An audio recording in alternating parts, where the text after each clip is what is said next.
Good afternoon, friends from media. Welcome to today's regular press conference. First, I'll make two announcements. At the invitation of the Turkmen side, from April the 15th to 7th, member of the Standing Committee of the Political Bureau of the CPC Central Committee and Vice Premier of the State Council Ding Xuexiang will visit Turkmenistan and attend the groundbreaking of the fourth phase of the Galkinish gas field as President Xi Jinping's special representative. While in Turkmenistan, Vice Premier Ding Xuexiang will jointly chair with the Turkmen side the 7th meeting of the Chinese-Turkmen Intergovernmental Cooperation Committee as the Chinese co-chair. At the invitation of member of the Political Bureau of the CPC Central Committee and Minister of Foreign Affairs Wang Yi, Russian Foreign Minister Sergei Lavrov will pay an official visit to China from April the 14th to the 15th. Now the floor is open for questions.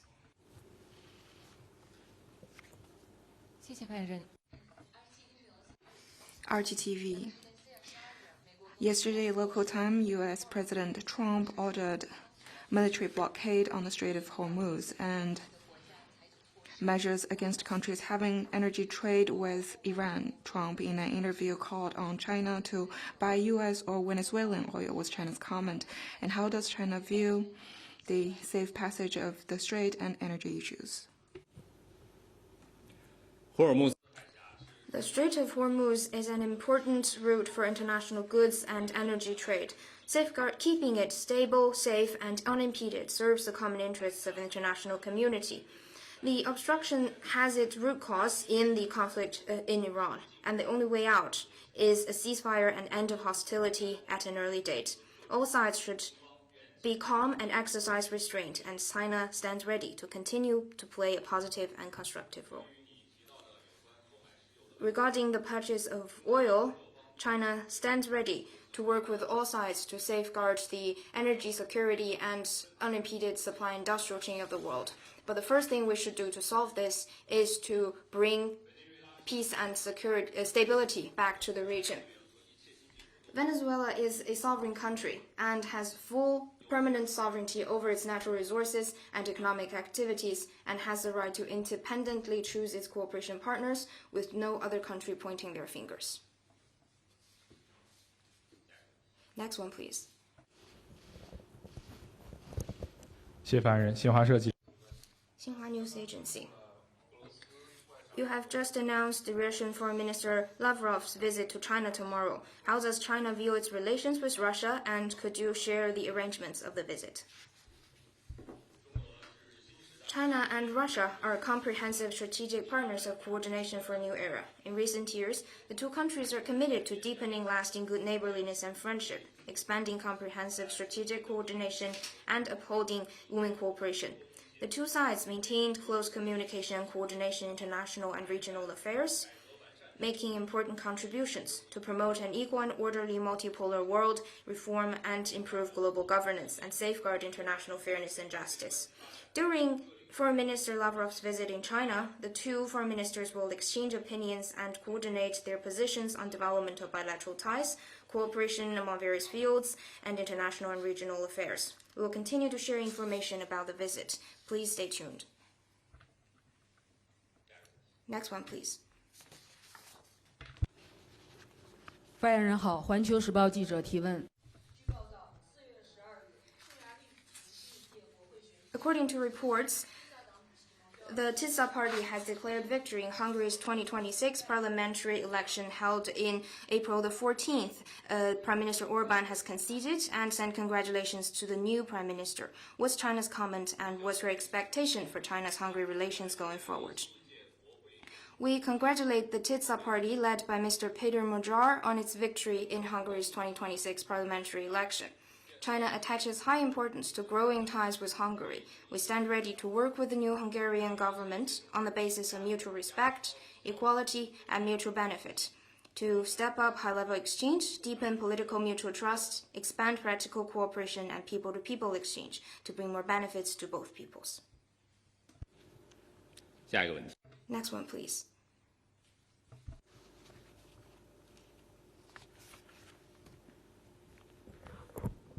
谢发人，总台央视提问。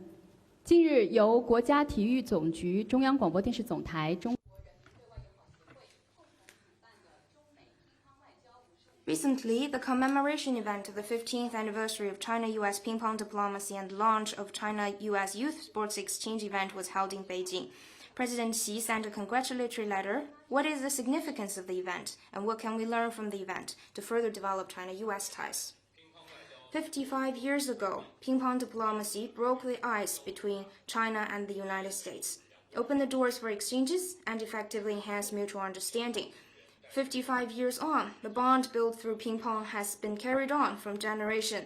As time changes, expanded to other sports including basketball, rugby, and pickleball, which has more recently got popular, as well as other areas. The bond with Kuliang, China-U.S. Youth Choir Festival, for example, has brought together young people from both countries to sing for youth and friendship. Through the sports competition, singing, and academic exchanges, the youth of China and the U.S. expressed their aspiration for and confidence in peaceful coexistence between the two countries. As President Xi wrote in his letter, the foundation of China-U.S. relations was laid by the people, and the future will be shaped by the youth. We hope various sectors of the two countries, young people in particular, will enhance exchanges, give new dynamism to the spirit of ping-pong diplomacy in the new era, write a new chapter of China-U.S. friendly ties, and provide new impetus for the steady, sound, and sustainable development of China-U.S. relations. 下一个问题。 Good afternoon. A question from Reuters. Is the Foreign Ministry able to tell us more about the visit of Abu Dhabi's Crown Prince, and will new proposals be put forward concerning the situation in the Middle East? Thank you.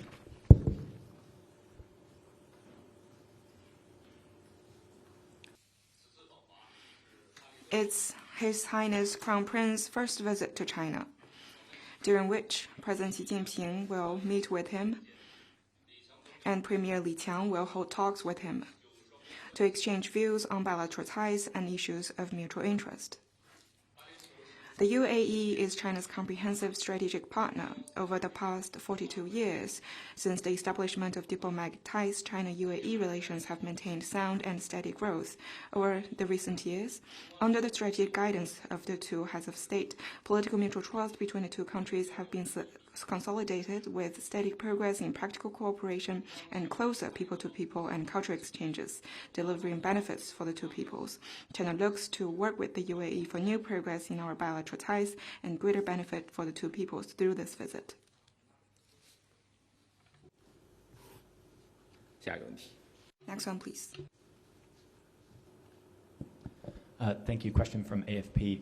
Negotiations in Islamabad over the weekend failed to produce a deal. The U.S. has blamed Iran's refusal to give up its nuclear program, and Iran has blamed what it describes as maximalist demands from the United States. What is China's comment on these talks failing to reach a deal? Thank you. 美伊双 The Islamabad talk between China and between the U.S. and Iran is an important step toward de-escalation. China hopes relevant sides abide by the temporary ceasefire arrangement, uphold political and diplomatic efforts to avoid conflicts, and contribute and create conditions for peace and stability in the region. Next one, please.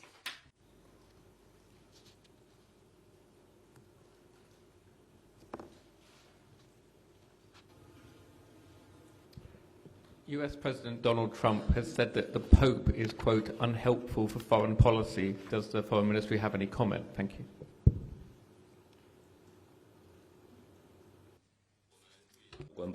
We noted relevant report. 下一个问题。 Next one, please. 谢谢发言人，深圳卫视记者提问。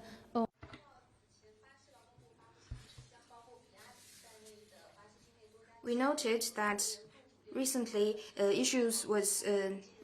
release was made by the Brazilian side that multiple companies and individuals were put into the list of enslaved laborers, including BRD. What's China's comment? As I have stressed on multiple occasions, the Chinese government attaches great importance to protecting lawful rights, and we always asks Chinese companies to abide by laws and regulations in their operation. We stand ready to continue to work with Brazil to enhance exchanges and cooperation across various fields. Next one, please.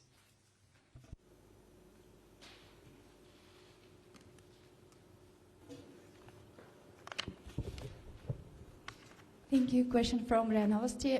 U.S. President Donald Trump said on Sunday that the United States will impose an additional 50% tariff on China if Beijing is ever caught supplying military equipment to Iran. What's China's comment on this? Thank you.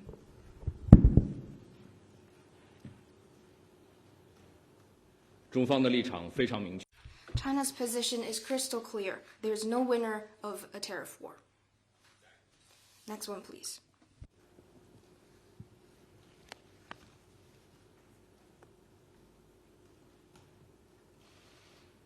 Any other questions?